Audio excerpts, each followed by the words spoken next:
E aí, pessoal, agora é olhar para frente. O jogo do Flamengo vai jogar por quanto tempo no sentimento do torcedor? O que pensar até o final da temporada e o discurso que incomoda os gremistas. César Cidade Dias falando de Grêmio aqui no YouTube, papo de gremista para gremista. Mas agora, Sandero, acendedor de fogo Sandero, para você ter a sua churrasqueira e a sua lareira muito rápido, sem sujeira, sem bagunça, sem nada. Pega o acendedor Sandero, bota ali, resolve o seu problema muito rápido. Sandero, acendedor de fogo Sandero é a pedida. Quando você comprar, você vai ver, aqui tem uma solução maravilhosa para o churrasqueiro. Não tem, cara, tu botou no meio do carvão e tu resolveu. Sandero, o acendedor de fogo, é parceiro aqui do canal do CCD. Gente, passou. O jogo do Flamengo e a relação com o Flamengo termina a partir da eliminação de ontem à noite. E essa realidade precisa estar bem clara na cabeça de todos. Precisa olhar para frente. E o Grêmio tem todo o turno, ou todo o retorno, e mais o jogo do Corinthians até o final da temporada. E o Grêmio é terceiro colocado neste momento com um jogo a menos. Ou seja, tecnicamente, o Grêmio é segundo colocado no Campeonato Brasileiro. Esse é o pragmatismo da tabela, o pragmatismo dos jogos, a solução definitiva. O presidente Alberto Guerra usou essa expressão na coletiva após a eliminação para o Flamengo, dizendo o seguinte: foi a primeira derrota definitiva da gestão, e é verdade. É verdade, o Grêmio tinha vencido o Gauchão, o Grêmio está jogando o Campeonato Brasileiro e ontem terminou a primeira competição com derrota do Grêmio de Alberto Guerra. E aí? É óbvio que a gente precisa olhar para trás e dizer que Alberto Guerra remontou o trabalho, que o Grêmio voltou ao protagonismo, algo que a gente diz aqui sempre. Mas existe um discurso que incomodou, que é essa passividade, essa conformidade com relação ao episódio Flamengo e as derrotas em série para o Flamengo. Neste ano foram 3. Um 3-0, um 2-0 e esse 1-0 que incomodou, principalmente com a normalidade que se tratou nos bastidores pós-jogo, com a entrevista do Renato, com a entrevista do próprio presidente Alberto Guerra. E nós precisamos olhar e dizer o seguinte: está aí, esse é um limite que nós temos que romper. A partir de agora, uma das coisas que o Grêmio precisa romper é exatamente essa inferioridade com relação a um clube mais rico, mais forte, que é o Flamengo. Nós temos que romper isso. Nós não podemos normalizar isso. Nós temos que romper. E contra o Santos, a exigência é como estará o Grêmio até essa retomada de um campeonato de eliminação, que a gente sabe que leva, que deixa o jogador mais forte, até um campeonato de pontos corridos, que se o Grêmio conseguir fazer uma grande campanha, vai estar brigando, seja pelo título, que foi admitido pelo Renato ontem, que foi admitido pelo Guerra ontem, que foi... Não acabou. E eu concordo plenamente com ele. Não acabou. E o sentimento é esse. Como fazer o Grêmio estar focado em uma competição de pontos corridos, como esteve em alguns momentos nessa competição de mata-mata. Montar isso.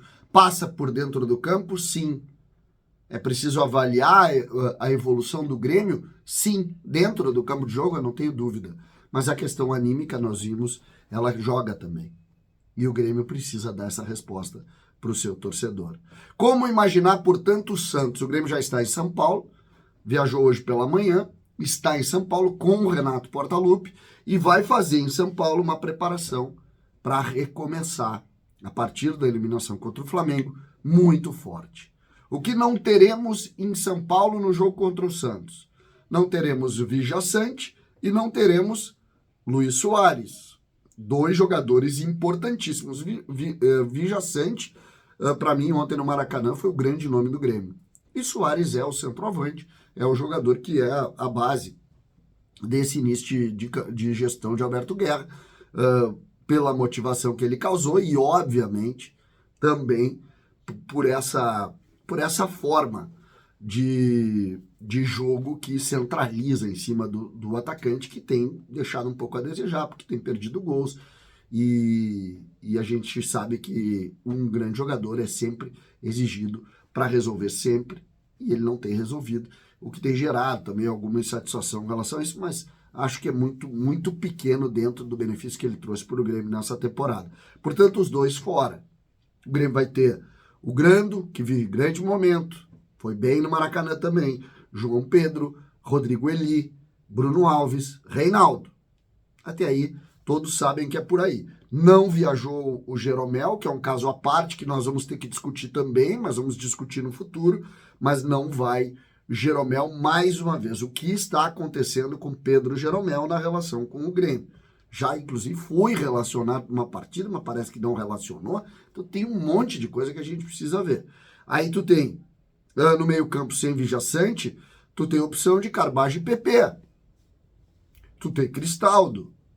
Tu tem o Bitelo. Tu tem o Ferreira, que é o titular do lado esquerdo. O Carbajo e o Cristaldo, muitos criticaram no jogo contra o Flamengo, eu não achei mal, nenhum nem outro.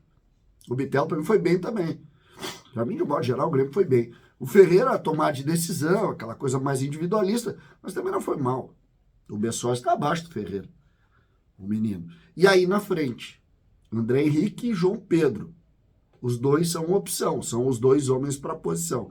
Acho que o Renato joga com o João Pedro, porque foi o cara que começou contra o Fluminense, porque foi o cara que entrou ontem para tentar resolver. Mas, sinceramente, até o momento, eu não vi muita coisa, não. Parece que ele está com déficit físico e tal. Tá bem. E nós vamos ter toda a paciência do mundo. É um jogador que está começando a sua caminhada aqui e nós vamos ter toda a paciência do mundo. Mas não foi bem. Nem em Porto Alegre contra o Fluminense e nem no Rio de Janeiro contra o Flamengo. É preciso dizer a verdade. André Henrique deu, alguns momentos, soluções boas. Então, me parece que vai o João Pedro, por esse histórico dos dois jogos, por estar precisando de minutagem. Viajaram para compor o grupo Galdino, que é uma solução para frente também, o Natan zagueiro, para compor defensivamente, para ser opção, para o Renato, se quiser usar 3 zagueiros com o Gustavo Martins, deixa o menino no banco.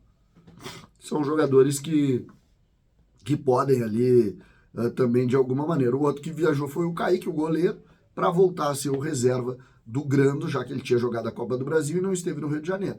É isso. Essa é a composição e essa é basicamente a equipe que nós vamos ver o jogo.